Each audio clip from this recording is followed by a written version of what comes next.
21শে August 2004। বাংলাদেশের ইতিহাসে এক কালো অধ্যায়। পৃথিবীর কাছে বাংলাদেশকে জঙ্গি রাষ্ট্র হিসেবে প্রতিষ্ঠিত করবার এক সফল অভিযানের নাম 21শে আগস্ট গ্রেনেড হামলা। এই হামলার মাধ্যমে বাংলাদেশের রাজনৈতিক দলগুলোকে দুই শিবিরে বিভক্ত করে দেয়া হয়। শুরু হয় প্রতিহিংসার রাজনীতি।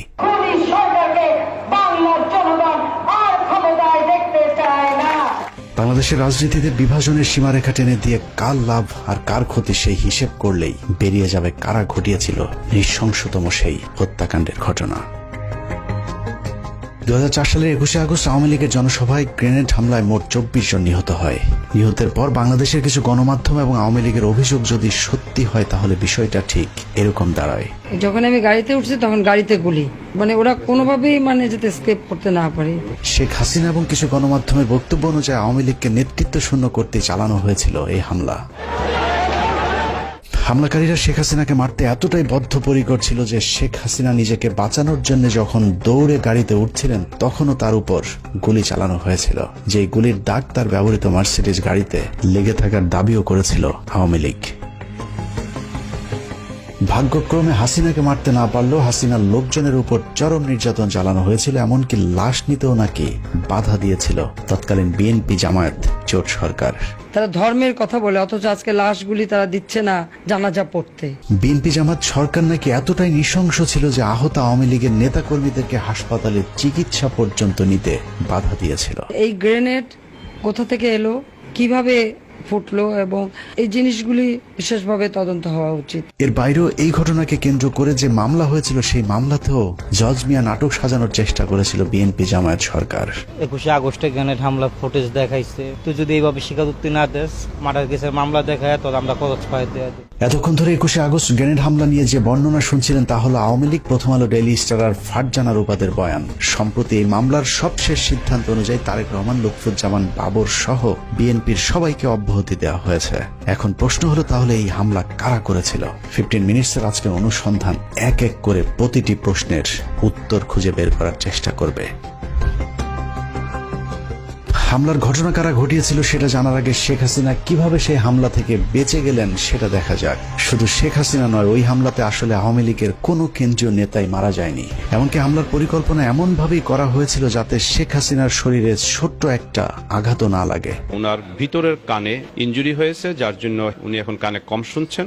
মূলত শেখ হাসিনা সহ কেন্দ্রীয় নেতাদের যে কিছু হবে না সেটা আগেই গ্যারান্টি দেওয়া হয়েছিল। তবে ওই হামলায় শুধু একজন কেন্দ্রীয় নেত্রীকে বলির পাঠা বানানো হয়েছিল, যার নাম আইভি রহমান।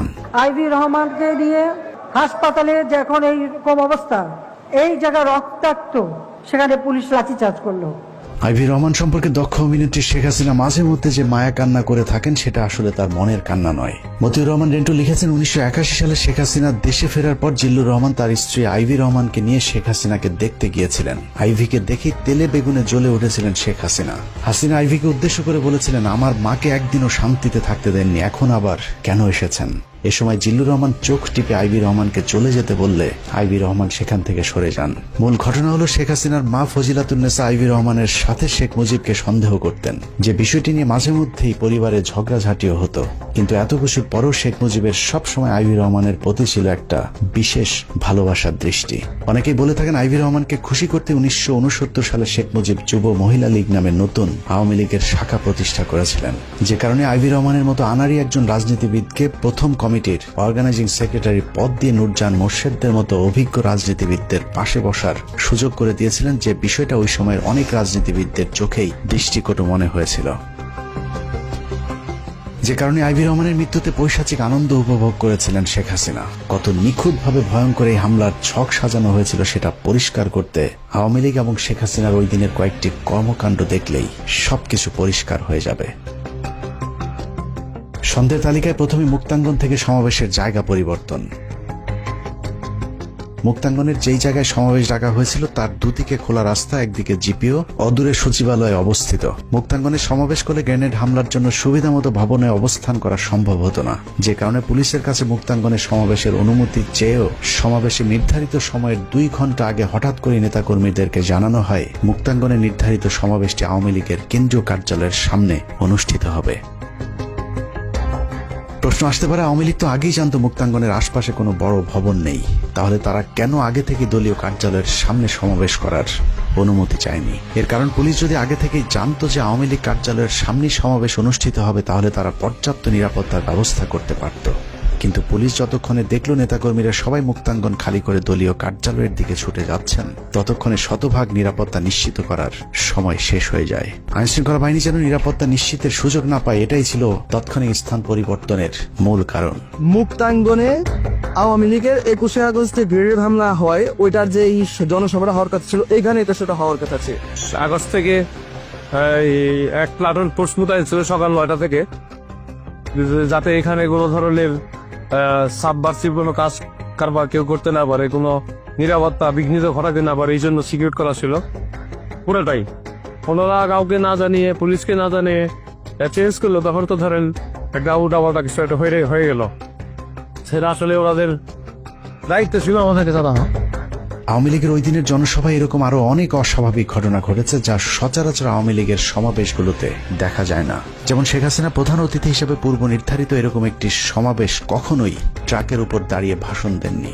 সাধারণত তাৎক্ষণিক কোনো সভা সমাবেশের ক্ষেত্রে বা শেষ মুহূর্তে অনুমতি পাওয়া সমাবেশগুলোতে মঞ্চ হিসেবে ট্রাক ব্যবহার করা হয়, কিন্তু 4 দিন আগে অনুমতি পাওয়া সমাবেশে কেন ট্রাকের ব্যবহার করা হলো, সেটাও রহস্যজনক প্রশ্নের তালিকায় রাখতে হবে। বিভ্রান্তি তৈরি করতে আওয়ামী লীগ অনেক সময় দাবি করে থাকে তাদেরকে সমাবেশের অনুমতি না দেওয়ার কারণেই নাকি শেষ মুহূর্তে ট্রাকের উপর মঞ্চ তৈরি করতে বাধ্য হয়েছিল, কিন্তু আমাদের অনুসন্ধান বলছে অন্য কথা।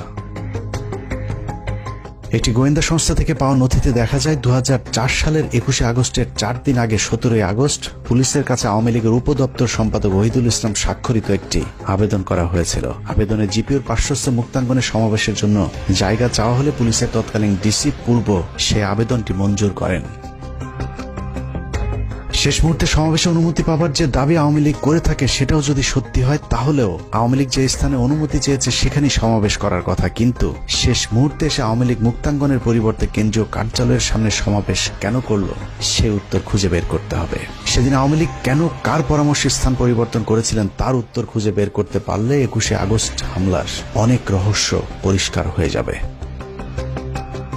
সমাবেশের আরেকটি অস্বাভাবিক ঘটনা হলো শেখ হাসিনার বক্তব্যের সময় ঘেঁষাঘেঁষি করে তার আশপাশের নেতাদের দাঁড়ানোর ধরন। আওয়ামী লীগের বেশ কয়েকজন কেন্দ্রীয় নেতা শেখ হাসিনাকে এমন ভাবে ঘিরে ধরেছিলেন যেন কোনো একটি হামলা থেকে বাঁচানোর জন্যই চেষ্টা করা হচ্ছিল তাকে।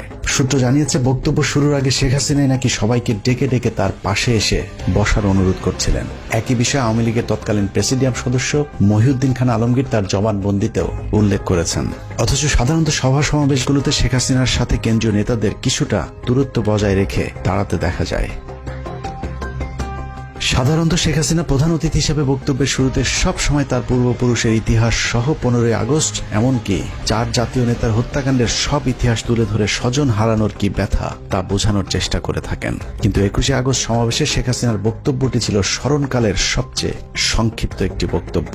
18 থেকে 20 মিনিটের একটি বক্তব্য পেশ করার আগে শেখ হাসিনা যে ভাষণ দিয়েছিলেন তা ছিল খুবই অগোছালো এবং তার শারীরিক ভাষা দেখে মনে হচ্ছিল কিছু একটার জন্য তিনি অপেক্ষা করছিলেন। মজার বিষয় হলো, গ্রেনেড হামলাকারী এতটাই হাসিনার প্রতি অনুগত যে গ্রেনেড ছুঁড়ে মারার আগে শেখ হাসিনার পুরো বক্তব্য শেষ করার সুযোগ দিয়েছিলেন। অথচ সাধারণত এই ধরনের হামলাগুলো বক্তব্যের মাঝামাঝি ঘটে থাকে। শেখ হাসিনার বক্তব্যের পর যে হামলা চালানো হলো তার আঘাতে প্রাণ গেল 24 জনের, অথচ কি অবাক, একজন কেন্দ্রীয় নেতাও মারা যায়নি এত বড় হামলার ঘটনায়। প্রশিক্ষণপ্রাপ্ত হামলাকারী প্রায় ডজনখানি গ্রেনেড ছুঁড়ে মারলেও একটি গ্রেনেডও তার ট্রাকের উপরে ছুটতে পারেননি। পুলিশের তদন্তে মোট 11টি বিস্ফোরণের চিত্র দেখানো হয়েছে। আমাদের হাতে আসা পুলিশের আঁকা সেই ম্যাপে দেখা যায় সমাবেশে ব্যবহৃত ঢাকা মেট্রো ট 11-30-98 নম্বরের ট্রাকটির আশেপাশে মোট 11টি বিস্ফোরণের ঘটনা ঘটেছিল। পুলিশের ওই প্রতিবেদনের প্রতিটি জায়গায় যতবার গ্রেনেড শব্দটি লেখা হয়েছে ততবার গ্রেনেডের পাশে বোমা শব্দটি ব্যবহার করা হয়েছে। গ্রেনেড শব্দটি লিখতে গিয়ে কেন বারবার তদন্ত সংস্থাগুলো বোমা শব্দটি ব্যবহার করেছেন সেটা একটু দেখা যাক। 21শে আগস্টকে গ্রেনেড হামলা বলা হলেও এটা শুধুই গ্রেনেড হামলা কিনা সেটা নিয়ে প্রশ্ন রয়েছে গোয়েন্দাদের। হতে পারে এটা ছিল শক্তিশালী গ্রেনেড হামলা, আবার হতে পারে বোমা এবং গ্রেনেড দু ধরনের বিস্ফোরক ব্যবহৃত হয়েছিল। তবে সবচেয়ে বেশি যেটা হতে পারে সেটা হলো 11টি বিস্ফোরকের মধ্যে 4টি ছিল শব্দ বোমা আর বাকি 7টি ছিল গ্রেনেড অথবা শক্তিশালী বোমার বিস্ফোরণ। আরও একটি বিষয় হতে পারে, মঞ্চের কাছাকাছি অবিস্ফোরিত যে দুটি গ্রেনেড পড়েছিল, অকেজো সেই গ্রেনেড দুটি হয়তো ইচ্ছাকৃতভাবেই ফেলে রাখা হয়েছিল, যাতে ঠিক ট্রাকের পাশের দুটি গ্রেনেড অবিস্ফোরিত থাকার কারণে সবাইকে এটা বোঝানো যায় যে শেখ হাসিনাকে হত্যা করতে চালানো হয়েছিল এই হামলা। কিন্তু এই গ্রেনেড দুটি বিস্ফোরণ না হবার কারণে বেঁচে গিয়েছেন শেখ হাসিনা। অথচ এত গুরুত্বপূর্ণ অপারেশনে 13টি গ্রেনেডের মধ্যে 2টি গ্রেনেড অকেজো থাকার কথা নয়। 2004 সালের 21শে আগস্টের সবচেয়ে আলোচিত ভিডিওগুলোর বেশিরভাগ ধারণ করেছিল বেসরকারি টেলিভিশন এনটিভির ক্যামেরা পার্সন। এনটিভি থেকে প্রাপ্ত ভিডিওতে দেখা যায় শেখ হাসিনার বক্তব্যের পরপর যে দুটি বিস্ফোরণ হয়েছিল, সেই বিস্ফোরণের পর কালো ধোঁয়ায় অন্ধকার হয়ে যায় সবকিছু। তবে লক্ষণীয় বিষয় হলো, প্রথম দুটি বিস্ফোরণের পর সবাইকে ছুটোছুটি করতে দেখা গেছে, কিন্তু কাউকে আহত হতে দেখা যায়নি। পরের বিস্ফোরণগুলোতে কোনো ধোঁয়া না থাকলেও হতাহতের ঘটনা ঘটেছে। 2004 সালের গ্রেনেড হামলা মামলার সাক্ষী হিসেবে আদালতে মূল বক্তব্য উপস্থাপন করেছেন আওয়ামী লীগের তৎকালীন প্রেসিডিয়াম সদস্য মহিউদ্দিন খান আলমগীর। 161 ধারায় তার দেয়া বক্তব্যে তিনি বলেছেন, নেত্রীর বক্তব্যের শেষে জয় বাংলা জয় বঙ্গবন্ধু বলার সাথে সাথে প্রচন্ড বিস্ফোরণের আওয়াজ শুনতে পাই। আমি দেখতে পাই ট্রাকের মঞ্চের পেছনে দক্ষিণ দিক থেকে ধোঁয়া উঠছে, জনগণ দিক বিদিক ছুটাছুটি করছে। মহিউদ্দিন খান আলমগীরের বক্তব্যটি আবারও রিপিট করছে, আমি দেখতে পাই ট্রাকের মঞ্চের পেছনে দক্ষিণ দিক থেকে ধোঁয়া উঠছে। গ্রেনেড এবং বোমার মধ্যে মৌলিক একটি পার্থক্য রয়েছে, তা হলো বোমা থেকে প্রচুর ধোঁয়া বের হবে, কিন্তু গ্রেনেড বিস্ফোরণ ঘটলে ধুলা উড়বে, কিন্তু যতটুকু ধোঁয়া বের হবে সেটা অতি সামান্য। মহিউদ্দিন খান আলমগীরের বক্তব্য অনুযায়ী ট্রাকের পাশে যে বিস্ফোরণগুলো ঘটেছিল সেগুলো থেকে অনেক ধোঁয়া বের হয়েছিল। তার মানে ট্রাকের পাশের বিস্ফোরণগুলো ছিল বোমার, গ্রেনেড নয়। এছাড়া শেখ হাসিনা সভাস্থল থেকে ছেড়ে যাওয়ার সময় তার গাড়ির ঠিক পাশে একটি বিস্ফোরণ ঘটেছিল। সেই বিস্ফোরণটিতেও কালো ধোঁয়ায় চারিদিক অন্ধকার হয়ে যায়, যদিও সেই বিস্ফোরণেও কেউ হতাহত হয়নি।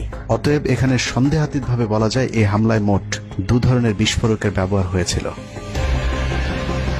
মহিউদ্দিন খান আলমগীরের বক্তব্যে আরও একটি বিষয় লক্ষণীয়, তিনি ধোঁয়া দেখেছেন সেই বিস্ফোরণের পর কেউ হতাহত হয়নি, বরং মানুষকে দিক বিদিক ছোটাছুটি করতে দেখেছেন।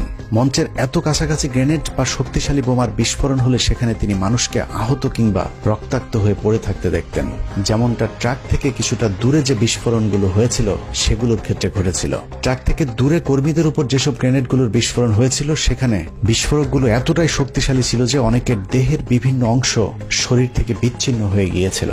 মহিউদ্দিন খান আলমগীরের বক্তব্য যদি বিশ্লেষণ করা যায়, তাহলে এটা পরিষ্কার যে ওই দিনের সমাবেশে 2 ধরনের বিস্ফোরকের ব্যবহার হয়েছিল। এক এক বিস্ফোরণে যখন মানুষের দেহ ছিন্ন ভিন্ন হয়ে যাচ্ছিল, তার মাঝে শেখ হাসিনা ট্রাক থেকে নেমে বেশ কিছুটা দূরে হেঁটে গিয়ে তার নিজের গাড়িতে উঠেছিলেন। মজার বিষয় হলো, শেখ হাসিনা যখন গাড়িতে উঠছিলেন ওই সময়টুকু হামলাকারীরা আর একটি গ্রেনেডও ছুড়ে মারেনি। তবে আওয়ামী লীগের দাবি ওই সময়টুকু গ্রেনেড না ছুড়লেও বন্দুক দিয়ে গুলি চালানো হয়েছিল, কিন্তু আবারও ব্যর্থ প্রশিক্ষণপ্রাপ্ত হামলাকারীরা। আওয়ামী লীগের দাবি, শেখ হাসিনাকে মারার জন্য হামলাকারীরা ডজন খানেক গুলি করলেও শেখ হাসিনার গায়ে একটিও লাগেনি। তাদের এই নাটক বিশ্বাসযোগ্য করে তুলতে শেখ হাসিনার গাড়ির সামনে পেছনে বেশ কয়েকটি গুলির দাগ বসানো হয়েছিল, যা ছিল আওয়ামী লীগের মহানাটকের অংশ। বিদেশিদেরকে মার্সিডিজ নিয়ে গল্প সাজানোর দায়িত্বটা ছিল সাবের হোসেন চৌধুরীর উপর, কিন্তু সমস্যা হলো এই নাটকটা ছিল অত্যন্ত নিম্নমানের পরিচালক দিয়ে তৈরি। শেখ হাসিনার মার্সিডিজ গাড়িতে যে গুলির চিহ্ন দেখানো হয়েছে সেটা যে মিথ্যে সেটা প্রমাণ করতে শেখ হাসিনার একই মডেলের মার্সিডিজ গাড়িতে পরীক্ষামূলকভাবে গুলি করার একটি ভিডিও দেখলেই বোঝা যাবে।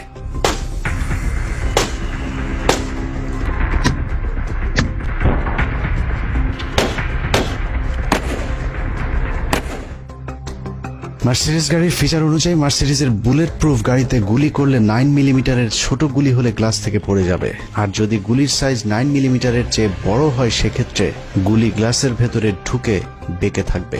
এছাড়া মার্সিডিজ গাড়িতে যদি গুলি করা হয় তাহলে যেখানে গুলি লাগবে তার চারপাশে গ্লাস খোলা হয়ে যাবে।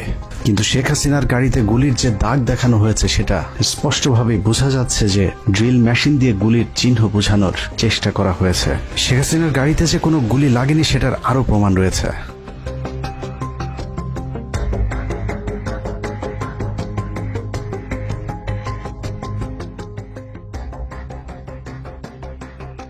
একুশে আগস্ট গ্রেনেড হামলার পর শেখ হাসিনা যখন গাড়িতে চড়ে চলে যাচ্ছিলেন, তখন তার মার্সিডিজ গাড়িতে কোনো গুলির চিহ্ন দেখা যায়নি। আওয়ামী লীগের এসব গোজামিল দেখে মার্সিডিজ কোম্পানি এবং FBI সন্দেহ প্রকাশ করলে পরবর্তীতে সেই গাড়িটি আর কাউকে পরিদর্শনের সুযোগ দেওয়া হয়নি।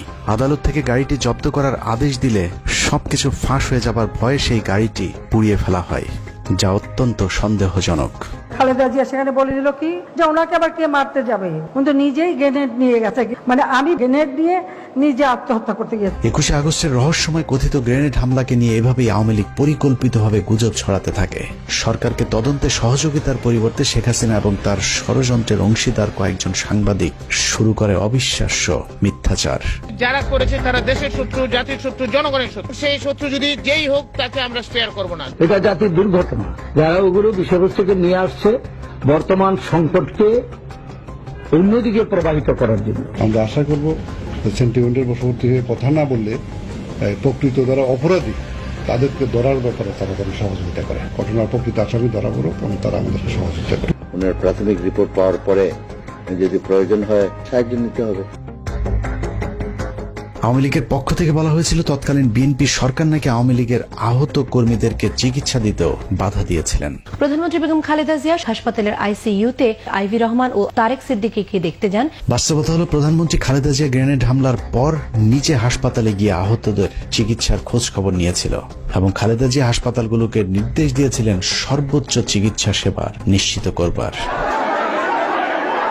সরকারের বিরুদ্ধে অভিযোগ করা হয়েছিল নিহতদের লাশ নাকি পরিবারকে নিতে দেয়া হচ্ছিল না। তারা আবার ইসলামের কথা বলে, অথচ আজকে লাশগুলি তারা দিচ্ছে না জানাজা পড়তে। বাস্তবতা হলো মরদেহের ময়নাতদন্ত শেষে সরকারি ব্যবস্থাপনাতে লাশ প্রতিটি পরিবারের কাছে পৌঁছে দেওয়ার ব্যবস্থা করেছিল তৎকালীন বিএনপি জামায়াত জোট সরকার। বিভিন্ন গণমাধ্যমে বলা হয়েছিল ঘটনার পর তড়িঘড়ি করে গ্রেনেডগুলো ধ্বংস করে দেয়া হয়। এক্ষেত্রে নাকি আদালতের কোনো অনুমতিও নেওয়া হয়নি। মজার বিষয় হলো নির্বোধ এসব সাংবাদিকদের এতটুকু জ্ঞান নেই যে এ ধরনের বিপজ্জনক বিস্ফোরক ধ্বংসে কখনোই আদালতের আদেশের জন্য অপেক্ষা করতে হয় না। যে কোনো ধরনের বিস্ফোরক দ্রব্য পাওয়া গেলে আইন শৃঙ্খলা বাহিনীর প্রথম কাজ হলো তার নমুনা সংগ্রহ করে দ্রুত সেটা ধ্বংস করে ফেলা। এই ঘটনার ক্ষেত্রে একই কাজ করা হয়েছিল। এতক্ষণের যুক্তিতর্কে বাংলাদেশের চিহ্নিত ওইসব সাংবাদিকেরা যদি সত্যি বলে থাকে তাহলে আমি মিথ্যা বলছি, আর আমি যদি সত্যি হই তাহলে বিষয়টা ঠিক এমন দাঁড়াবে যে আওয়ামী লীগ ওই ঘটনা ধামাচাপা দেওয়ার চেষ্টা করেছে এবং শেখ হাসিনা নিজেই গ্রেনেড হামলার খবর আগে থেকেই জানতেন। শেখ হাসিনা আগে থেকেই জানতো কিনা সেটা জানতে আমরা শেখ পরিবারের ঘনিষ্ঠজন হিসেবে পরিচিত মেয়র হানিফের ছেলে সাইদ খোকনের একটি বক্তব্য শুনে আসব। আমার প্রয়াত পিতা তার নির্দেশে আমি একটি বার্তা নেটওয়ার্কে পৌঁছে দিয়েছিলাম। সম্ভাব্য হামলা চূড়ান্ত হয়েছে। সাইদ খোকনের বাবা হামলার খবরটা ঠিকই জেনেছিলেন, কিন্তু সেই হামলাটা যে শেখ হাসিনাকে হত্যার জন্য নয় সেটা সাইদ খোকনের বাবা জানতেন না। তবে শেখ হাসিনা ঠিকই জানতেন কি ঘটতে যাচ্ছে 21শে আগস্ট, যে কারণে সাইদকে সেদিন শেখ হাসিনা বলেছিলেন এত ভয় করলে কি রাজনীতি চলে। সাহসী শেখ হাসিনা এত গুরুত্বপূর্ণ খবরটি সরকারকেও জানায়নি, এমনকি নিজের দলের নেতাকর্মীদেরকেও জানাতে বারণ করেছিলেন সাইদ খোকন এবং তার বাবা মেয়র হানিফকে। নেত্রীকে বললাম যে কোনো মুহূর্তে যে কোনো ঘটনা ঘটে যেতে পারে। বললেন যে এত ভয় পেলে রাজনীতি হবে না। এত ভয় পেলে কি রাজনীতি হয়? হেসে বললেন আমাকে। মেয়র হানিফের ছেলে সাইদ খোকন শেখ হাসিনাকে সেদিন যত তথ্য জানিয়েছিলেন তার মধ্যে সবচেয়ে গুরুত্বপূর্ণ তথ্য হলো শেখ হাসিনার উপর হামলার জন্য যে টিমকে দায়িত্ব দেওয়া হয়েছিল সেই টিমটি কোনো এক জায়গা থেকে এরই মধ্যে ঢাকায় পৌঁছে গিয়েছেন। সম্ভাব্য হামলা চূড়ান্ত হয়েছে। সূত্র মতে হামলাকারী ঢাকার ভেতরে চলে এসেছে। সুনির্দিষ্টভাবে হামলাকারী ঢাকায় পৌঁছে গিয়েছে বলার পরেও শেখ হাসিনা সেদিন গুরুত্ব দেয়নি, কারণ শেখ হাসিনার পারিবারিকভাবে ঘনিষ্ঠ সহযোদ্ধা হানিফের চাইতো বিশ্বস্ত কারো কথায় আগে থেকেই আশ্বস্ত হয়েছিলেন শেখ হাসিনা। শেখ হাসিনার বিশ্বস্ত সেই হাত শেখ হাসিনার সাথে বেইমানি করেনি। গ্রেনেডের আঘাতে সেদিন 24 জন মানুষের জীবন গেলেও শেখ হাসিনার গায়ে একটি গ্রেনেডও আঘাত করেনি। আওয়ামী লীগের তথ্য অনুযায়ী শেখ হাসিনাকে সব মিলিয়ে অন্তত 20 বার মারার চেষ্টা করা হয়েছে। বারবার আশপাশের লোকজন মরে, কিন্তু ভাগ্যক্রমে শেখ হাসিনা বরাবরই বেঁচে যায়। রাজনীতি করতে গিয়ে মৃত্যুর মুখে পড়তে হয়েছে শেখ হাসিনাকে। ভাগ্যক্রমে শেখ হাসিনার বারবার বেঁচে যাওয়ার শুরুটা হয় 1988 সালের 24শে জানুয়ারি চট্টগ্রামের লালদিঘি ময়দানে হামলার মধ্য দিয়ে। 8 দলীয় জোটের কর্মসূচিতে পুলিশ এবং বিডিআরের গুলিতে 7 জন নিহত হয়, কিন্তু শেখ হাসিনার গায়ে একটি গুলির টোকাও লাগেনি। 111 সরকারের সময় শেখ সেলিমকে জিজ্ঞাসাবাদ করলে শেখ সেলিম স্বীকার করেন নিজের জনপ্রিয়তা বৃদ্ধি করতে এরশাদের সাথে গোপন ষড়যন্ত্র করেছিলেন শেখ হাসিনা। 1986 সালে শেখ হাসিনার নির্বাচনে অংশগ্রহণ থেকে শুরু করে 1990 সাল পর্যন্ত এরশাদের সাথে শেখ হাসিনার বিভিন্ন গোপন ষড়যন্ত্র ফাঁস করে দেন শেখ সেলিম। কিন্তু আমাদেরকে হিসাব দিয়েছেন 2 কোটি টাকা।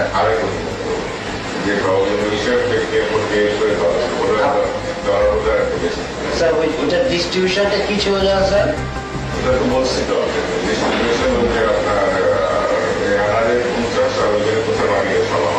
পরের বছর 1989 সালে শেখ হাসিনার ধানমন্ডির বাসায় গুলি ও গ্রেনেড হামলার দাবি করা হয়। হামলার জন্য ফ্রিডম পার্টিকে দায়ী করা হলো, সেই হামলার কথা ফ্রিডম পার্টি অস্বীকার করেছেন। 1991 সালের একটি উপনির্বাচনে ঢাকার গ্রিন রোডের পরিবার পরিকল্পনা কেন্দ্রে ভোট দিতে গেলে তার উপর সন্ত্রাসীরা গুলি চালায়। সেখানে বোমার বিস্ফোরণও ঘটানো হয়, কিন্তু শেখ হাসিনা সেখানেও অক্ষত ছিলেন। 1994 সালের 20 সেপ্টেম্বর ঈশ্বরদী রেল স্টেশনে শেখ হাসিনাকে বহনকারী রেলগাড়িতে কথিত গুলির ঘটনা ঘটে, সেখানেও শেখ হাসিনাকে মারতে পারেনি হামলাকারীরা। 1995 সালের 7 ডিসেম্বর রাসেল স্কোয়ারের পাশে সমাবেশে ভাষণ দেওয়ার সময় আরেক দফা গুলি এবং বোমার ঘটনা ঘটে, কিন্তু শেখ হাসিনার ড্যাশও ছিঁড়তে পারেনি হামলাকারীরা। 2003 সালে যে স্থানে গ্রেনেড হামলা চালানো হয়েছিল, একই স্থানে 1996 সালের 7 মার্চ উপলক্ষে সমাবেশে শেখ হাসিনার বক্তৃতার ঠিক পরপর মাইক্রোবাস থেকে বোমা এবং এলোপাতারি গুলি চালানো হয়েছিল। এতে 20 জন আহত হয়, কিন্তু শেখ হাসিনার আশপাশে যারা ছিলেন তাদের আশপাশেও গুলি কিংবা বোমার চিহ্ন যায়নি। 1997 সালে প্রধানমন্ত্রী শেখ হাসিনা ও তার পুত্র কন্যা সহ 31 জনকে হত্যার জন্য পুরস্কার ঘোষণা করে ইমেল পাঠিয়েছিলেন সৈয়দ চৌধুরী নামে জনৈক এক ব্যবসায়ী। সেই ঘটনাকেও শেখ হাসিনাকে একটি হত্যা চেষ্টা বলে গণনা করে থাকেন আওয়ামী লীগ, যে বিষয়টি নিয়ে এখনো রাজনীতির আলোচনায় হাস্যরসের খোরাক যোগায়। 2000 সালের 23 জুলাই গোপালগঞ্জের কোটালীপাড়ায় জনসভাস্থলের কাছে 76 কেজি ওজনের বোমা পুঁতে রাখার গল্প সাজানো হয়েছিল। একই রকম বোমা পুঁতে রাখার গল্প 2001 সালের 29 মে খুলনার রূপসাতেও সাজানো হয়েছিল। এসব বোমা পুঁতে রাখার গল্প তৎকালীন প্রধানমন্ত্রী শেখ হাসিনার আইন শৃঙ্খলা বাহিনী ছাড়া আর কেউই বাস্তবে দেখার সুযোগ পায়নি। বোমা পুঁতে রেখে যখন তেমন সহানুভূতি পাওয়া যাচ্ছিল না, তখন 2001 সালের 25 সেপ্টেম্বর নির্বাচনের ঠিক আগের একটি জনসভায় সমাবেশ স্থলের পাশের একটি বাড়িতে বোমার বিস্ফোরণ ঘটানো হয়। সেই ঘটনায় 2 জন নিরীহ মানুষের মৃত্যু হয়। এরপর 2002 সালের 4 মার্চ নওগাঁ, 2002 সালের সাতক্ষীরায় পরপর দুবার 2004, 2007, 11, 2014 এবং 2015 সালে শেখ হাসিনাকে মারার গাঁজাখুরি গল্প সাজিয়ে নিজেকে জনপ্রিয় করবার চেষ্টা চালায় শেখ হাসিনা। তবে বারবার চেষ্টা চালালেও শেখ হাসিনার সেই বিশ্বস্ত হামলাকারীরা যে তার কোনো ক্ষতি করবে না, সেই বিশ্বাস তার বরাবরই ছিল। যে কারণে সাইদ খোকনকে হাসিনা নির্ভয়ে বলেছিলেন, ভয় পাবার কিছু নেই। বললেন যে এত ভয় পেলে রাজনীতি হবে না, এত ভয় পেলে কি রাজনীতি হয়, হেসে বললেন আমাকে। অভয় দেয়া হলেও শেখ হাসিনার সেই রক্তের হোলি খেলায় প্রাণ গিয়েছিল 24 জনের। কিন্তু হামলাকারীদেরকে এমন ভাবে প্রশিক্ষণ দেওয়া হয়েছিল যেন শেখ হাসিনার বিন্দু মাত্র কোনো ক্ষতি না হয়, যে বিষয়টি তৎকালীন গোয়েন্দা সংস্থার কর্মকর্তাদের তদন্তেও উঠে এসেছিল। 164 বলছে যে একটা গ্রেনেড যাতে ইয়েতে না পড়ে, মঞ্চে না পড়ে, মঞ্চে মানে ওই ট্রাকে না পড়ে। এবং আরো 2 জন যে আছে যারা মুকুল টুকুলের ওদের জয়ের লোক, তারাও বলছে যে কোন ক্রমে যাতে মঞ্চে যাতে একটা গ্রেনেড না পড়ে। এটা কিন্তু ওদের 3 জনের কথা। কার কার জবানবন্দিতে এটা বলছে? 3 জনই বলছে, জর্জ মিয়া বলছে, শফিক আর হলো রানা। 21 আগস্ট নিয়ে আওয়ামী লীগের আরেকটি মিথ্যাচার হলো বিএনপি সরকার নাকি কোনো মামলা, তদন্ত কিংবা আলামত জব্দের কোনো কাজই করেননি। বাস্তবতা হলো 21 আগস্টের ঘটনার ঠিক পরদিন খালেদা জিয়ার নির্দেশে একটি বিচার বিভাগীয় তদন্ত কমিশন গঠন করেছিল। বিচারপতি জয়নুল আবদিন কমিশনকে দায়িত্ব দেওয়া হয় মামলাটির তদন্তপূর্বক প্রতিবেদন দাখিলের। 1 মাস 10 দিনের অক্লান্ত পরিশ্রমে 162 পৃষ্ঠার যে প্রতিবেদন জয়নুল আবেদিন জমা দিয়েছিলেন, সেটি যদি ঠিকঠাক মতো অনুসরণ করা হয় তাহলে 21 আগস্ট গ্রেনেড হামলার মূল ঘটনা বেরিয়ে আসবে। দীর্ঘ সেই প্রতিবেদনের একটি পর্যায়ে বলা হয়েছে, কমিশনের সংগৃহীত তথ্য প্রমাণ সন্দেহাতীতভাবে ইঙ্গিত করে 2004 সালের 21 আগস্টের ভয়াবহ গ্রেনেড হামলার পেছনে একটি শক্তিশালী বিদেশি গোয়েন্দা সংস্থা জড়িত ছিল। শক্তিশালী বিদেশি গোয়েন্দা সংস্থার নাম আসতে ভারত আন্দাজ করতে পারে কি ঘটতে যাচ্ছে। তারপরেই শুরু হয় বিচারপতি জয়নুল আবদিনের উপর ভারতের অব্যাহত চাপ। দেশপ্রেমিক একজন বিচারকের দুর্নীতির মিথ্যা অভিযোগ, জীবনের হুমকি থেকে শুরু করে এমন কোনো মানসিক চাপ নেই যা তার বিরুদ্ধে প্রয়োগ করা হয়নি। ভারতের অব্যাহত চাপের পরেও 21 আগস্ট নিয়ে স্বচ্ছ তদন্ত চলতে থাকায় সব গোমর ফাঁস হয়ে যাবার আশঙ্কা দেখা দেয়। আর তাতেই প্রথম আলোকে মাঠে নামায় ভারত। ভারতকে বাঁচানো সেই লড়াইয়ে প্রথম আলো যা করেছে তার প্রতিটি পদক্ষেপ ছিল ভয়ঙ্কর দেশবিরোধী। 21শে আগস্ট গ্রেনেড হামলা মামলার তদন্ত যেন কোনোভাবেই সঠিক পথে এগুতে না পারে সেজন্য প্রথম আলো তাদের পরীক্ষিত জঙ্গি বিশেষজ্ঞ সাংবাদিক টিপু সুলতান এবং মহিউদ্দিনদেরকে মাঠে নামায়। 21শে আগস্টের তদন্তকে প্রশ্নবিদ্ধ করতে প্রথম আলো মোহাম্মদ জালাল আহমেদ ওরফে জজ মিয়াকে ট্রাম্প কার্ড হিসেবে ব্যবহার করেছে। সেই ট্রাম্প কার্ডই বাংলাদেশকে হারিয়ে জয়ী হয়েছে প্রথম আলো আওয়ামী লীগ এবং তাদের ত্রাণকর্তা ভারত। প্রথম আলোর ওই ট্রাম্প কার্ডের উপর ভর করে বিএনপি, জামায়াত এবং সর্বোপরি বাংলাদেশের আলেম সমাজের উপরই গেল 15 বছর ধরে চলেছে নির্মম জুলুম, নির্যাতনার গণহত্যা। একটা গণমাধ্যম চাইলে কত ধ্বংসযজ্ঞ চালাতে পারে তার নিকৃষ্ট উদাহরণ 21শে আগস্টের গ্রেনেড হামলা নিয়ে প্রথম আলো যে খেলা করেছে সেটি। নিষ্ঠুর সেই খেলায় 19 জন নিষ্পাপ মানুষের ফাঁসি, 19 জনের যাবজ্জীবন। তৎকালীন স্বরাষ্ট্র প্রতিমন্ত্রী লুৎফুজ্জামান বাবর, তারেক রহমান, আব্দুল সালাম পিন্টু সহ গোয়েন্দা কর্মকর্তা মেজর জেনারেল রেজ্জাকুল হায়দার এবং মেজর জেনারেল আব্দুর রহিমকে নির্মম নির্যাতন করা হয়েছে। এর মধ্যে মেজর জেনারেল আব্দুর রহিমকে জেলখানায় হত্যার অভিযোগ করেছে তার পরিবার। আইসিইউতে ওনার ভেন্টিলেটর মেশিনে অক্সিজেন সাপ্লাই 2 বার বন্ধ করা হয় এবং আমি মনে করি ওনাকে পরিকল্পিতভাবে হত্যা করা হয়েছিল, কারণ উনি রিকভারি করছিলেন। এবং এটার কারণ হিসেবে আমার যেটা মনে হয়, উনি দেশের গোয়েন্দা সংস্থার প্রধান ছিলেন। বাকিদের জীবন থেকেও কেড়ে নেওয়া হয়েছে স্বর্ণালী 15টি বছর। প্রথম আলো কিভাবে এই ধ্বংসযজ্ঞ চালিয়েছে সেটা চলুন একটু দেখা যাক। অনুসন্ধানের এই অংশটুকু অত্যন্ত গুরুত্বপূর্ণ। অনুসন্ধানের এই অংশটুকু মনোযোগ দিয়ে দেখলেই প্রথম আলোর সব ষড়যন্ত্রের মুখোশ উন্মোচিত হয়ে যাবে। আপনারা এতদিন ধরে যে জজ মিয়া নাটকের কথা শুনেছেন সেটা আসলে সত্যিকারের ঘটনা। অন্যদিকে জজ মিয়াকে নিয়ে আসল নাটক সাজিয়েছে প্রথম আলো, যেটাকে আমরা এতদিন সত্যিকারের ঘটনা মনে করেছে। জজ মিয়া আসলে কে, জজ মিয়া নাটক কে সাজিয়েছিল, সেই নাটকের সব চরিত্রের মুখোশ উন্মোচন করতে পারলেই 21শে আগস্ট গ্রেনেড হামলার সব রহস্য পানির মতো পরিষ্কার হয়ে যাবে। আমাদের প্রায় 6 মাসের অনুসন্ধানে বিভিন্ন রাজনীতিবিদ, প্রশাসন, সেনা, পুলিশ, গোয়েন্দা সংস্থার বর্তমান এবং তৎকালীন সময়কার যে কজনের সাথে কথা হয়েছে সকলেই একটি বিষয়ে একমত, 21শে আগস্ট গ্রেনেড হামলার মাস্টার মাইন্ড ভারতীয় গোয়েন্দা সংস্থা র, এবং তাদের হামলার মূল উদ্দেশ্য ছিল বিএনপিকে জঙ্গি দল এবং বাংলাদেশকে জঙ্গি রাষ্ট্র হিসাবে পৃথিবীর কাছে তুলে ধরা। আর আওয়ামী লীগের উদ্দেশ্য ছিল দেশকে অস্থিতিশীল করে তারপর সরকারের পতন ঘটিয়ে ক্ষমতায় যাওয়া। ভারত এবং আওয়ামী লীগের সেই চক্রান্তের প্রথম থেকে শেষ পর্যন্ত প্রথম আলো তাদের ঘনিষ্ঠ সহযোগী হিসাবে কাজ করেছে। 21শে আগস্টের পরদিন প্রথম আলো প্রথম পৃষ্ঠার একটি খবর ছিল জঙ্গি একাধিক সংগঠন গোয়েন্দাদের সন্দেহ তালিকার শীর্ষে। অথচ শুরুর দিকে কোনো ইসলামী দল কিংবা মাদ্রাসার আলেমদেরকে আটক তো দূরের কথা, কোনো গোয়েন্দা সংস্থাও এ ঘটনার সঙ্গে জঙ্গিদেরকে সন্দেহই করেনি। তবে চিহ্নিত 3 জন অপরাধীকে গ্রেফতার করেছিল আইন শৃঙ্খলা বাহিনী, যাদের বিরুদ্ধে 21শে আগস্ট গ্রেনেড হামলার জড়িত থাকার সুনির্দিষ্ট প্রমাণ পেয়েছিল তারা। আর তাতেই ভিত নড়ে ওঠে আওয়ামী লীগ এবং ভারতের। ভারত বুঝে গিয়েছিল এই তদন্ত যদি সঠিক পথে চলতে থাকে তাহলে সব পরিকল্পনা ভেস্তে যাবে, যে কারণে সর্বশক্তি নিয়ে মাঠে নামানো হয় প্রথম আলোকে। শুরু হয় বিগ বাজেটের এক ভয়ঙ্কর নাটক তৈরির কাজ। তাই এরাতে সাজানো হয়েছিল জজ মিয়া নাটক। জজ মিয়া কাহিনী তৈরি করে বিএনপি ক্ষতিগ্রস্ত হয়েছে। জজ মিয়া নাটক সাজিয়েছে জেলা গোয়েন্দা পুলিশ। বানোয়াট রাজসাক্ষী জজ মিয়া নাটক হতবাক করে দেশবাসীকেও। এতদিন ধরে আপনারা যে জজ মিয়ার নাটক দেখেছেন সেই নাটকের আজ দেখবেন শেষ পর্ব। 2019 সালের 3রা নভেম্বর প্রথম আলোতে প্রকাশ হওয়া যেভাবে ফাঁস হলো জজ মিয়া গল্প শিরোনামের সংবাদের সূত্র ধরে হাঁটলে আমরা প্রথম আলোর নাটকের মূল পরিচালক, প্রযোজক এবং কুশলীদের আসল রূপ দেখতে পাবো। পত্রিকাটি সেই সংবাদে লিখেছে, বিএনপি জামায়াত জোট সরকারের আমলে 2004 সালের 21শে আগস্ট তৎকালীন বিরোধী দলীয় নেতা ও বর্তমান প্রধানমন্ত্রী শেখ হাসিনাকে হত্যার লক্ষ্যে তার সমাবেশে গ্রেনেড হামলা করা হয়। ভয়াবহ ওই ঘটনায় তদন্ত ভিন্ন খাতে নেয়ার প্রক্রিয়া শুরু করা হয় প্রথম থেকেই। প্রথমেই গ্রেফতার করা হয় শৈবাল সাহা পার্থ নামের এক তরুণকে।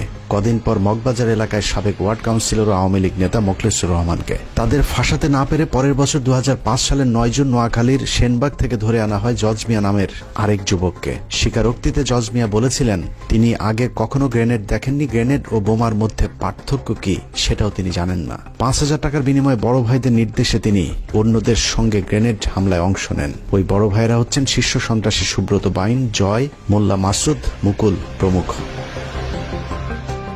এতক্ষণ পত্রিকার যে লাইনগুলো পড়লাম সেটা প্রথম আলোর বিশ্বাস হয়নি। কেন বিশ্বাস হয়নি সেটা পরে যাচ্ছে, কিন্তু প্রথম আলোর বিশ্বাস না হওয়াতে পত্রিকাটি কি করেছিল সেটা একটু দেখে আসি চলুন। ওই সংবাদের পরের অংশে প্রথম আলো লিখেছে, এই জবানবন্দি বিশ্বাসযোগ্যতা নিয়ে প্রশ্ন তুলে 29শে জুন প্রথম আলোয় দুটি সংবাদ ছাপা হয়। একটির শিরোনাম ছিল এই গল্পের গাঁথুনি দুর্বল, স্বীকারোক্তিতে স্বাদ অসঙ্গতি। অপরটি শিরোনাম সেই জজ মিয়া তারকা সন্ত্রাসী। সঙ্গে ছাপানো হয়েছিল শিশির ভট্টাচার্যের সেই বিখ্যাত কার্টুন। আষাঢ় মাস জমেছে, আষাঢ়ে গল্পের আসর। তবে সিআইডি সাজানো ছকেই তদন্ত এগিয়ে নিয়ে যেতে থাকে।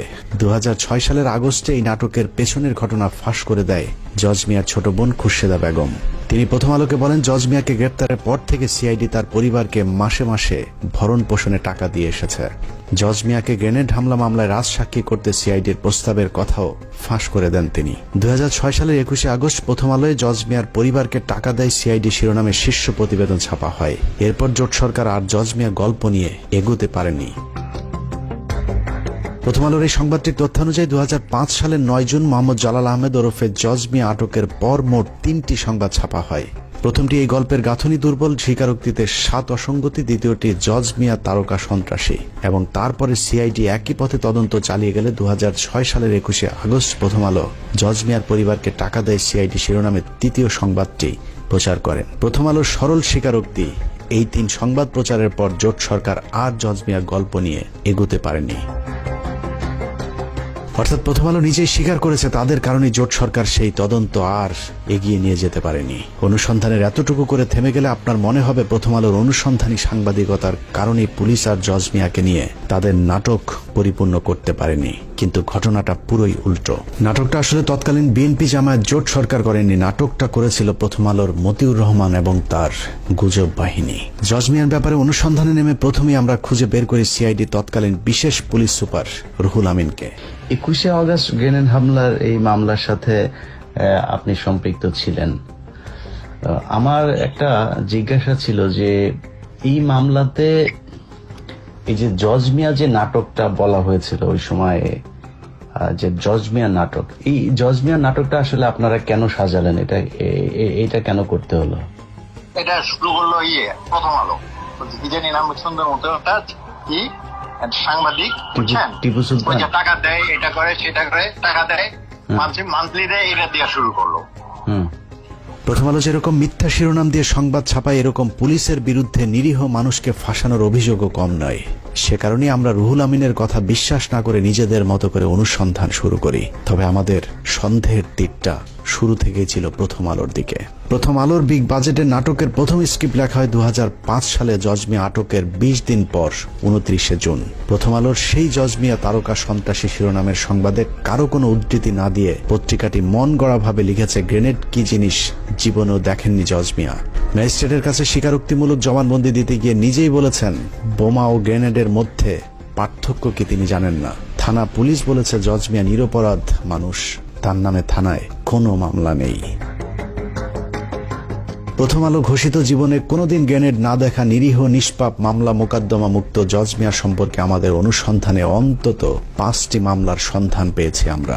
সূত্রাপুর থানায় ছিনতাইয়ের ঘটনায় অস্ত্র বিস্ফোরক দ্রব্য আইনের মামলায় 7 বছর সশ্রম সাজা হয়েছিল জজ মিয়ার। বিশেষ ট্রাইব্যুনালের মামলা নম্বর 736991। তেজগাঁ থানার 22 নম্বর মামলাটি জজ মিয়ার বিরুদ্ধে 2001 সালের 2রা সেপ্টেম্বর দায়ের করা হয়েছিল। সেই মামলায় 385, 324, 326 এবং 307 ধারার মতো ভয়ঙ্কর সব অভিযোগ আনা হয়েছিল প্রথম আলোর নিরীহ নিষ্পাপ জজ মিয়ার বিরুদ্ধে। 2 মাস পর 2001 সালের নভেম্বরের 30 তারিখে মগবাজার টাঙ্গাইল হোটেলে বাবুল হত্যা মামলার আসামি হন জজ মিয়া।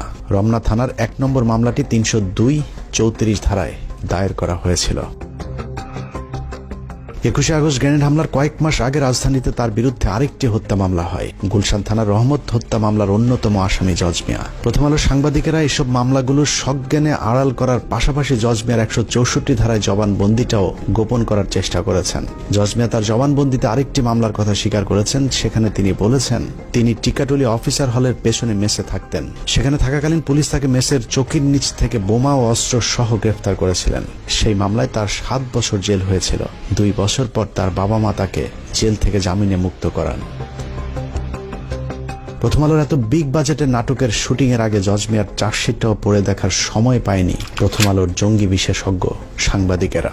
লম্বা সময় আর প্রথম আলোর মতো বিগ বাজেট নিয়ে অনুসন্ধান করলে জজ মিয়ার বিরুদ্ধে আরো মামলার খোঁজ পাওয়া সম্ভব। কারণ জজ মিয়ার আসল নাম মোহাম্মদ জালাল আহমেদ হলেও এক এক জায়গায় তিনি এক এক নাম ব্যবহার করতেন। অতএব তার ভিন্ন ভিন্ন নামে আরো অনেক মামলা থাকার সম্ভাবনা রয়েছে। সবশেষ তিনি যে বিয়ে করেছেন সেখানেও নিজের নাম পরিবর্তনের কথা স্বীকার করেছেন ওই সাংবাদিকের কাছে। জজ মিয়া নামটাও তার আসল নাম নয়, আসল নাম মোহাম্মদ জালাল আহমেদ। তেজগাঁ এলাকায় খোঁজ নিয়ে জানা যায় 1996 থেকে 2001 সালে আওয়ামী লীগ শাসন আমলে ঢাকা শহরে যে কজন উঠতি সন্ত্রাসী পরিচিতি পেয়েছিল তার মধ্যে মোহাম্মদ জালাল আহমেদ ওরফে জজ মিয়া অন্যতম। নাখালপাড়া নুরানি মসজিদের আশপাশের মহল্লায় জজ মিয়া যে রায় দিত তার সে রায় নাকি কার্যকর হয়ে যেত, যে কারণে মোহাম্মদ জালাল আহমেদ বাংলা সিনেমার মতো নিজের নাম পাল্টে জজ মিয়া রাখেন। তারপর থেকে হয়ে ওঠেন ভয়ঙ্কর এক সন্ত্রাসী। এত ভয়ঙ্কর একজন সন্ত্রাসীকে প্রথম আলো কিভাবে নিরীহ নিষ্পাপ বানালো এবার চলুন সেটা দেখা যাক। জজ মিয়ার মূল পেশা ছিল হত্যা, ছিনতাই, দখল, চাঁদাবাজি। ভাড়াটে খুনি হিসেবে ওই সময়ের শীর্ষ সন্ত্রাসীদের কাছে মোহাম্মদ জালাল আহমেদ ওরফে জজ মিয়ার বিশেষ কদর ছিল। যদিও প্রথম আলোর শিখিয়ে দেওয়া সাক্ষাৎকারে জজ মিয়া নিজেকে সিডি ব্যবসায়ী হিসেবে পরিচয় দিয়েছিলেন। আমি সিটি ক্যাসেটের ব্যবসা করি, ছবি পোস্টারের ব্যবসা করি, দোকান আমার বঙ্গবন্ধু এভিনিউ অপোজিট। প্রথম আলোর সিডি বিক্রেতা জজ মিয়া যমুনা টিভিতে গিয়ে কিভাবে ফল বিক্রেতা হয়ে যায় এবার সেটা দেখা যাক। 2018 সালের 10 অক্টোবর যমুনা টিভির এক সাংবাদিককে দেয়া সাক্ষাৎকারে প্রথম আলোর সিডি বিক্রেতা জজ মিয়া নিজেকে ফল বিক্রেতা হিসেবে পরিচয় দেন। জজ মিয়ার আদালতে দেওয়া জবানবন্দিতে আবার নিজেকে গাড়ির চালক হিসেবে পরিচয় দিয়েছেন। গাড়ি চালক জজ মিয়া ওরফে প্রথম আলোর সিডি বিক্রেতা যমুনা টিভিতে গিয়ে যেভাবে পেশা পাল্টে ফল বিক্রেতা হয়েছেন, একইভাবে প্রথম আলোতে গিয়ে সিআইডি জজ মিয়ার পরিবারকে টাকা দেওয়ার দাবি করলেও যমুনা টিভিতে গিয়ে তিনি বলেছেন আওয়ামী লীগের নেতারাই তাকে আর্থিক সহায়তা দিত। এছাড়া যমুনা টিভিকে দেয়া সাক্ষাৎকারে জজ মিয়া বলেন, বর্তমান সরকারের পক্ষ থেকেও আমাকে অনেক আশ্বাস দেওয়া হয়। একাধিক মন্ত্রী আমাকে চাকরি দেওয়ার আশ্বাস দেন। সবশেষ মাস 6 আগে এক মন্ত্রীর সঙ্গে দেখা করি। তিনি বলেন গ্রেনেড হামলা মামলার রায়ের পর তিনি তার দফতরে চাকরি দেবেন। কাল যেহেতু রায়, দেখি কি হয়। সংবাদের পরের অংশে জজ মিয়া আরো বলেন, অনেকেই আমাকে অনেক ধরনের আশ্বাস দিয়েছিলেন, কিন্তু 13-14 বছরে কোনো আশ্বাস বাস্তবায়ন হয়নি। তাই আমাকে এখন রেন্টে কারের একটি ভাঙাচোরা গাড়ি চালাতে হয়। সরকারের কাছে প্রত্যাশা আমার যেন পুনর্বাসন করা হয়। যমুনা টিভির সাংবাদিককে দেওয়া সাক্ষাৎকারে সরকারের কাছে জজ মিয়ার যে আবদার, সেই আবদারের পেছনে রয়েছে দীর্ঘদিনের এক নিবিড় সম্পর্ক। সেই সম্পর্ক কতটা গভীর সেটা দেখতে আবারও কিছুক্ষণের জন্য 2003 সালে যেতে হবে। 2003 সালে 29 অক্টোবর বেশ কিছু অস্ত্র মজুদ থাকার তথ্য আসে গোয়েন্দা সংস্থার কাছে। সেই তথ্যের ভিত্তিতে কুড়িল বস্তিতে বিশেষ অভিযান চালায় যৌথ বাহিনী। সেই অভিযানে সন্ত্রাসীদের সাথে প্রায় ঘণ্টাখানেক ব্যাপক গোলাগুলির শেষে আহত অবস্থায় রুবেল এবং মানিক নামে 2 সন্ত্রাসীকে আটক করে পুলিশ। তবে সেখান থেকে পালিয়ে যায় নুরুল, লিঙ্কন, মুকুল এবং জাহাঙ্গীর নামে আরো 4 সন্ত্রাসী। 2003 সালে কুড়িলে কিন্তু যেটা বলা হয় 20টা গ্রেনেড, তারপরে 4-5টা অ্যাসল্ট রাইফেল বা AK-47 ব্যবহার করা হয়েছিল 21 আগস্টে, সেই একই পরিমাণে মানে 4টা অ্যাসল্ট রাইফেল, একটা সাবমেশিন গান, 20টা গ্রেনেড, কয়েকটা রিভলভার, এগুলো কিন্তু তারও 9 মাস আগে 2009 সালের 29 নভেম্বর তারিখে পুলিশের একটা অপারেশনে কুড়িল বস্তিতে এক জায়গায় পাওয়া যায়। সেখানে 2 জনকে, রুবেল এবং মানিককে ধরা হয়, যারা কিন্তু পরবর্তীতে 21 আগস্ট গ্রেনেড হামলার সময় কাস্টডিতে ছিল, বাট ধরা যায় নাই 4 জনকে। তারা হচ্ছে জাহাঙ্গীর, নুরু, মুকুল এবং লিঙ্কন। 2003 সালে তারা ধরা পড়েনি। কুড়িলের ওই ঘটনা গোয়েন্দাদেরকে চরমভাবে আতঙ্কিত করে তোলে। কারণ আটক রুবেল এবং মানিকের স্বীকারোক্তি অনুযায়ী তুলির পরশ নামে একটি হিন্দু ব্যক্তির দোকান থেকে AK-47 রিভলভার, গান পাউডার, টাইম বোমার সাথে উদ্ধার করা হয়েছিল 20টি গ্রেনেড। তার চেয়েও ভয়ঙ্কর তথ্য হল রুবেল ও মানিক গোয়েন্দাদের কাছে স্বীকার করেছিলেন দেশে বড় ধরনের হামলা চালাতে ভারত থেকে আসা অস্ত্রের মজুত করা হচ্ছে। সে অস্ত্র দিয়ে কি ধরনের হামলা চালানো হবে তা সঠিকভাবে জানাতে না পারলেও ভারতীয় গোয়েন্দা সংস্থার সাথে আওয়ামী লীগ নেতা এবং তৎকালীন শীর্ষ সন্ত্রাসী জয়ের কলকাতায় একটি গোপন বৈঠকের খবর নিশ্চিত করেছিলেন রুবেল এবং মানিক। দেখেন যোগসূত্রটা কি, এই জিনিসটা কিন্তু পরবর্তীতে কখনো দেখা হয় নাই যে একই পরিমাণে গ্রেনেড, একই পরিমাণে অস্ত্র তার 9 মাস আগে পাওয়া গেছিল এক জায়গায়, এবং যারা হচ্ছে রাস্তার লেভেলের সন্ত্রাসী, যাদের হচ্ছে আওয়ামী লীগের যে বড় সন্ত্রাসী, তাদের লোক তাদের কাছে পাওয়া গেছিল এই জিনিসগুলো, আওয়ামী লীগের লোকজন, আওয়ামী লীগের সন্ত্রাসীদের হাতে। তো পরবর্তীতে ১/১১ সরকার বা হাসিনা সরকার যখনই তদন্ত করছে, তারা কিন্তু এই জায়গাটাতে লিঙ্ক করার চেষ্টা করেন। এবার লিঙ্ক করাটা জরুরি, বিকজ মুকুল এবং জাহাঙ্গীর এই দুইজনকে তো ধরা গেছিল, নুরু এবং লিঙ্কনকে ধরা যায় নাই 2004 সালে যখন তদন্ত শুরু হয়। ইতিহাসে প্রথমবারের মতো সন্ত্রাসীদের হাতে এ ধরনের হ্যান্ড গ্রেনেড উদ্ধারের পর গোয়েন্দাদেরকে গভীরভাবে ভাবিয়ে তোলে, যে কারণে আইন শৃঙ্খলা বাহিনী সর্বোচ্চ সতর্ক অবস্থানে চলে যায়। এরপর থেকে দেশে যে কোনো কর্মসূচির উপর বিশেষ নজরদারি শুরু করে গোয়েন্দা সংস্থাগুলো। 2003 সালের শেষ দিকে কুড়িলের ঘটনার পর 2004 সালের শুরুতে আওয়ামী লীগের তৎকালীন সাধারণ সম্পাদক 2004 সালের 30 এপ্রিলের মধ্যে বিএনপি জামাত জোট সরকারকে ক্ষমতাচ্যুত করতে বিশেষ ট্রাম্প কার্ড খেলার ঘোষণা দিয়েছিলেন। জলিলের সেই ঘোষণার পর থেকে দেশের রাজনীতিতে চরম উত্তেজনা বিরাজ করছিল। কিন্তু 30 এপ্রিল মানিক মিয়া অ্যাভিনিউতে প্রশিকার 3 দিনব্যাপী কর্মসূচি ছাড়া আওয়ামী লীগ কোনো কর্মসূচি দেয়নি, যে কারণে গোয়েন্দারা প্রশিকার সেই কর্মসূচি ঘিরেই ব্যাপক কঠোর অবস্থানে গেলে সেদিন আর জলিলের সেই ট্রাম্প কার্ড কাজে লাগেনি। 2007 সাল পর্যন্ত আওয়ামী লীগের সেই ট্রাম্প কার্ড সম্পর্কে সবাই অন্ধকারে ছিল। 1/11 সরকারের সময় জলিলকে আটকের পর জিজ্ঞাসাবাদ করলে জলিল জানায়, প্রশিকার ওই কর্মসূচিকে কেন্দ্র করে 10 লাখ মানুষ ঢাকায় আনার পরিকল্পনা ছিল আওয়ামী লীগের।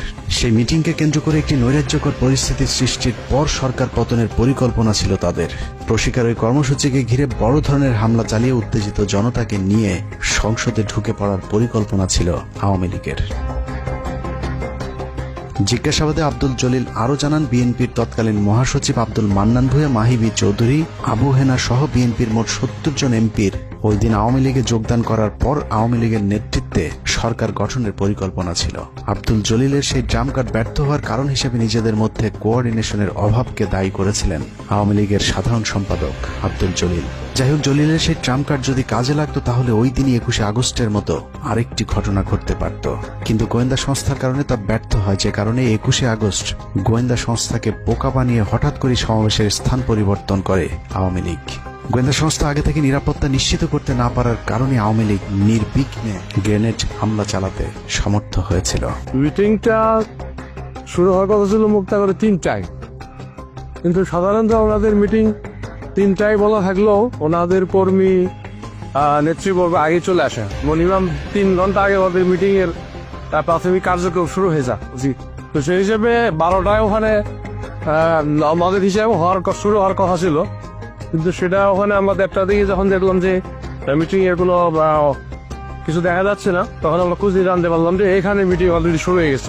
21 আগস্ট গ্রেনেড হামলার মাধ্যমে গোয়েন্দা সংস্থাকে কিছুটা বোকা বানানো গেলেও ঘটনার মূল রহস্য উদ্ঘাটন করতে গোয়েন্দাদের খুব বেশি সময় লাগেনি, কারণ 21 আগস্ট ব্যবহৃত গ্রেনেড এবং কুড়িল বস্তিতে উদ্ধার করা সেই গ্রেনেড একই ধরনের হওয়াতে গোয়েন্দারা দ্রুত 2003 সালে কুড়িল অভিযানে পালিয়ে যাওয়া অন্য আসামিদের মধ্যে মুকুল ও জাহাঙ্গীরকে আটক করেন। তাদের মধ্যে মুকুল তার স্বীকারোক্তিতে জানায় গ্রেনেড হামলায় অংশ নেয়া ভাড়াটে আরেকজন সন্ত্রাসীর নাম জজ মিয়া। শীর্ষ সন্ত্রাসী মুকুলের দেওয়া তথ্যের ভিত্তিতেই জজ মিয়াকে আটক করা হয়, প্রথম আলোর দৃষ্টিতে যিনি নিরীহ এবং নিষ্পাপ। প্রথম আলো তাদের সংবাদে লিখেছে, জজ মিয়ার গ্রামের বাড়িতে খোঁজ নিয়েছে এবং সেখানে গিয়ে তার ব্যাপারে যার কাছে জানতে চেয়েছে সেই নাকি জজ মিয়াকে নিরীহ নিষ্পাপ দাবি করেছে। আমরাও জজ মিয়ার খোঁজে তার গ্রামের বাড়ি সেনবাগে গিয়েছিলাম। জজ মিয়া কেমন মানুষ ছিল সেটা বলা তো দূরের কথা, জজ মিয়া বেঁচে আছে নাকি মরে গেছে সেটাও জানে না তার গ্রামের মানুষ।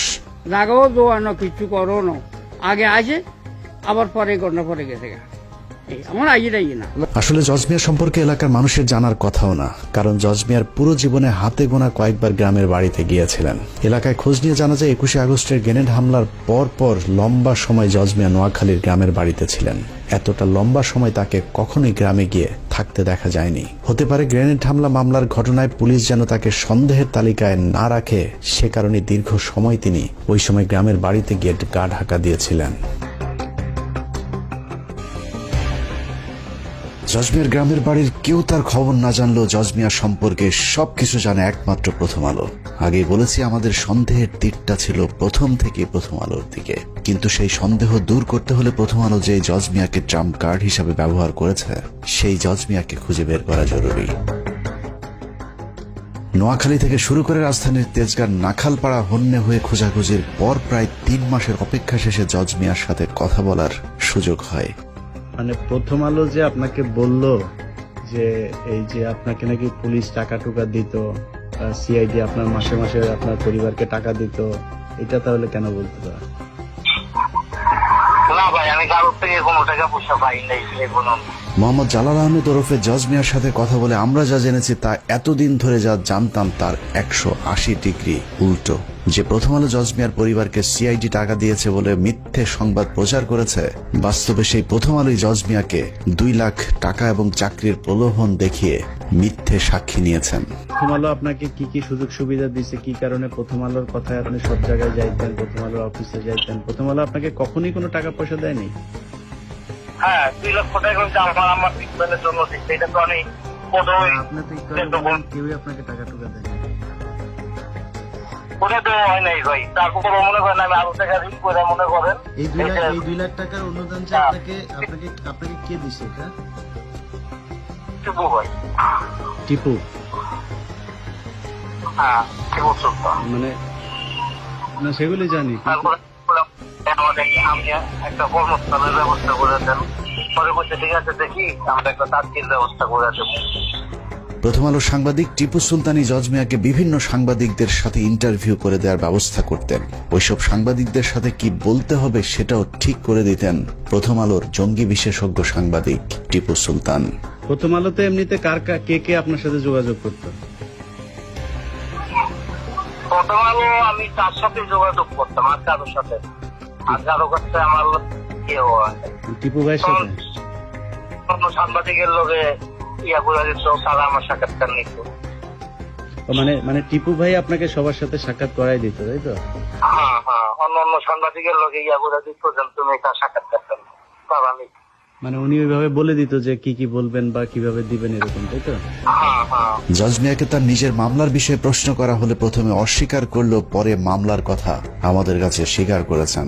প্রথম আলো কি জানতো না যে আপনার নামে যে মামলা ছিল তখনও থানায়? না, আমার নামে তখনও থানায় কোনো মামলা ছিল না। আমার দেশে এখনো আমার নামে না। ওই যে আপনি যেই মামলাতে 2 বছর জেল খাটলেন, ওই মামলাটা কি তখন ছিল না আগে? ওটা ছিল আগে, ঠিক আছে। পরে ওই মামলা আমি হাইকোর্টের পরে ইয়া করছি, ওটা জামিন লয়ে পরে এটারে খালাস করছি। আর ওই যে তেজগাঁ থানার মামলা, ওইটা ওই গুলশান থানার মামলাটা, ওই হত্যা মামলাটা, ওটা তো তারা আমার নামে তারপর মামলা তারা ইয়া করতেছেন। এখন একটা মামলা করে না করাই তাহলে তো এটা বিশ্বাস গ্রহণ করে একটা মামলা এখন তো আমি এটা তো এখন ওই মামলাটা কোনটা, যেটা 7 বছরের জেল হয়েছিল, ওইটা কোন থানার মামলা? এভাবেই চিহ্নিত একজন সন্ত্রাসীকে নিরীহ নিষ্পাপ বানিয়ে দেশের ইতিহাসে ন্যাক্কারজনক একটি ঘটনার তদন্তকে প্রশ্নবিদ্ধ করেছে প্রথম আলো। কেন, কার স্বার্থে প্রথম আলো এই ভয়ঙ্কর নাটক সাজিয়েছিল তার জবাব তাদেরকে দিতে হবে। দ্রুত 21শে আগস্ট মামলার পুনঃতদন্ত শুরু করে জজ মিয়া এবং প্রথম আলোর যেসব সাংবাদিক এই দেশ বিরোধী ভয়ঙ্কর চক্রান্তের সাথে জড়িত তাদেরকে গ্রেফতার করে আইনের আওতায় আনতে হবে। আমরা প্রথম আলো বন্ধ করতে চাই না। সাংবাদিকতার নামে যারা হাজার হাজার মানুষের জীবন নিয়ে খেলেছে তাদের বিচার চাই এবং সেটা করতে হবে। বিএনপি সরকার বেগম খালেদার নেতৃত্বে তার এই ঘটনার কোনো তদন্ত করতে দেয়নি, বিচার তো দূরের কথা, বরং তারা এই ঘটনাকে উল্টো মুখে প্রচার চালিয়ে এই সব দায় আওয়ামী লীগের উপরে দেওয়ার চেষ্টা করেছিল। শুধু আওয়ামী লীগ না, একই সঙ্গে আমাদের প্রতিবেশী ভারতকে জড়ানোর চেষ্টা করা হয়েছে। এতক্ষণ অনুসন্ধানে যা দেখানো হলো, চলুন কিছুক্ষণের জন্য তা ভুলে যাই। মনে করুন প্রথম আলোর সাংবাদিকেরা জজ মিয়ার পরিবারকে কিছুই শিখিয়ে দেয়নি। জজ মিয়ার বোন এবং মা যা বলেছেন প্রথম আলো হুবহু সেটাই তুলে ধরেছেন এবং সেই সংবাদের উপর বিশ্বাস করেই আদালত জজ মিয়াকে মামলা থেকে অব্যাহতি দিয়েছেন। গল্পটা যদি এখানেই শেষ হয়ে যেত তাহলে সমস্যা ছিল না, কিন্তু এই গল্পের পরের অংশ চরম নিষ্ঠুর, অমানবিক। প্রথম আলোর উদ্দেশ্য শুধুই জজ মিয়াকে ছাড়িয়ে আনা নয়, তাদের উদ্দেশ্য ছিল ভারতকে বাঁচানো আর জিয়া পরিবার সহ বিএনপির শীর্ষ নেতাদের জঙ্গি বানিয়ে তাদেরকে ফাঁসিতে ঝুলানো। জজ মিয়াদেরকে বাঁচানোর পর শুরু হয় ইতিহাসের জঘন্যতম মিথ্যাচার। বিএনপিকে নিশ্চিহ্ন করে দেওয়ার সেই অভিযানে প্রথম আলো অনেক দূরে গিয়ে গিয়েছিল। একের পর এক প্রথম আলো সংবাদ ছেপেছে আর সরকার প্রথম আলোর ইচ্ছে মতোই তদন্ত করে বিচারিক হত্যাকাণ্ডের পথ সুগম করেছে।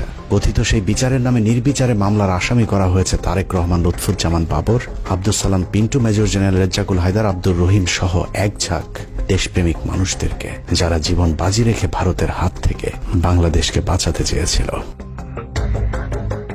2018 সালের 10 অক্টোবর দিনটি ছিল প্রথম আলোর বিজয়ের দিন। তাদের দীর্ঘ 14 বছরের ষড়যন্ত্রের ফসল ওই দিন ঘরে উঠেছিল। 21 আগস্ট গ্রেনেড হামলা মামলার রায়ে 19 জন নিরীহ মানুষকে ফাঁসি, 19 জনের যাবজ্জীবন হবার পৈশাচিক আনন্দে প্রথম আলোর আনিসুল হক লিখেছিলেন ইতিহাসের দায়মোচনের রায়। বিচারিক হত্যাকাণ্ডকে কাব্যিক আবেগঘন লেখনির মাধ্যমে মানুষের জীবন নিয়ে তামাশা করেছিল প্রথম আলোর আনিসুল হক। একটু চিন্তা করতে পারেন, 5ই আগস্ট যদি দেশ স্বাধীন না হতো তাহলে প্রতিটি মানুষেরই ফাঁসি কার্যকর করা হতো। অনুসন্ধানের দ্বিতীয় পর্বে আপনাদেরকে দেখাবো বিচারের নামে তামাশা করে কিভাবে নিরীহ এতগুলো মানুষের গলায় ফাঁসির দড়ি পরানোর ব্যবস্থা করেছিল প্রথম আলো। তবে প্রথম পর্ব শেষ করবার আগে কিছু প্রশ্ন করবার খুব ইচ্ছে করছে। আমাদের আজকের অনুসন্ধানের পর আপনারা কি মনে করেন প্রথম আলোর ওইসব সাংবাদিকদেরকে বিচারের আওতায় আনা হোক? প্রথম আলোর বিরুদ্ধে ধারাবাহিক দেশ বিরোধী, ইসলাম বিরোধী সুস্পষ্ট অভিযোগ থাকার পরেও তাদের বিচার চাওয়া কি গণমাধ্যমের উপর আক্রমণ? তারপরেও প্রথম আলোর সামনে জিয়াফতের গণতান্ত্রিক একটি কর্মসূচির আয়োজন করতে যাবার কারণে আলেমদেরকে বেধড়ক পেটানো হয়েছে। আর সেটাকে বিএনপির মহাসচিব মির্জা ফখরুল ইসলাম আলমগীর প্রথম আলোর উপর হামলা দাবি করে তীব্র নিন্দা জানিয়েছে। প্রথম আলো, ডেইলি স্টার সহ অন্যান্য সমস্ত পত্রিকার উপর আক্রমণ শুরু হয়েছে, আমি তীব্রভাবে নিন্দা জানাচ্ছি। মির্জা ফখরুলের ওই দিনের বক্তব্যের সবচেয়ে ভয়ঙ্কর অংশ ছিল তিনি বলেছিলেন এই বাংলাদেশ নাকি তিনি 5 তারিখের আগে কখনোই দেখেননি।